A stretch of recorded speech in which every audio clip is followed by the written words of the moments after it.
I used to play piano as a kid, just a little bit, and I spent my youth in clubs, went to parties every weekend, and I also listened to many different kind of music genres at this time, I remember. But when I discovered electronic music for myself, I couldn't get away from it. But it took quite some time until I really tried it for myself.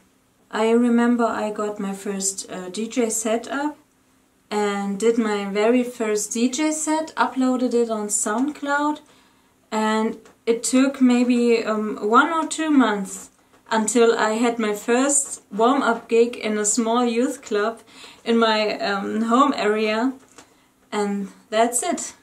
That's how it started.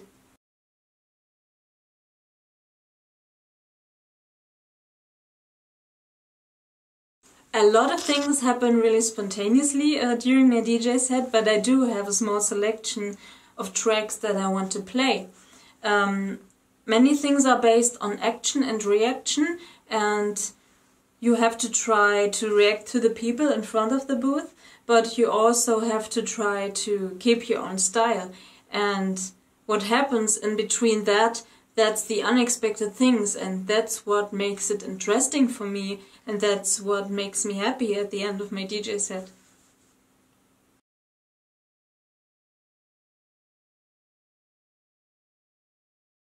I am good at giving advice to people, but applying this to myself doesn't work out usually.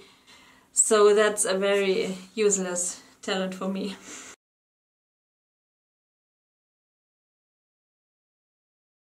I would say the fact that the people don't expect what I do, and I really love when people reach out to me after a DJ set and say, "You're such a small blonde girl, I didn't expect what you're doing, that you play so hard, wow!" And I really love to surprise the people that way, and I think that's what they would remember. And maybe also the fact that I don't take myself really serious. As I said in a previous interview, I'm a perfectionist, but on stage I don't take myself too serious. I don't avoid to smile because I'm a techno DJ and I have to be cool and I have to stare at my desk, and that's really not what I am.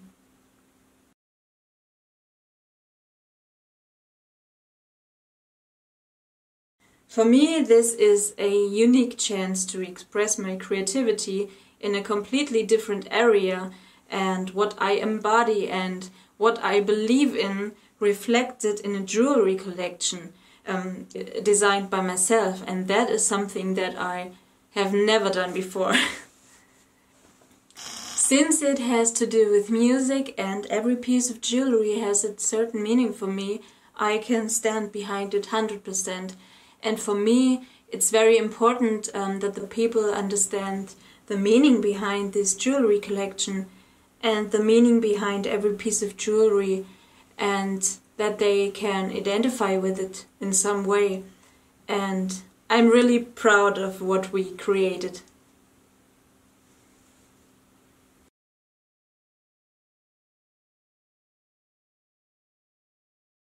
My question is, have you ever had a jewelry idea that you could not implement at all and which caused you grey hair? What was it? Hi Vanessa, thanks for your question. It is an interesting one. So I think the most challenging design we've ever been asked to come up with recently came from one of a DJ in London. Obviously, we are working on collaboration, so I can't really reveal the name.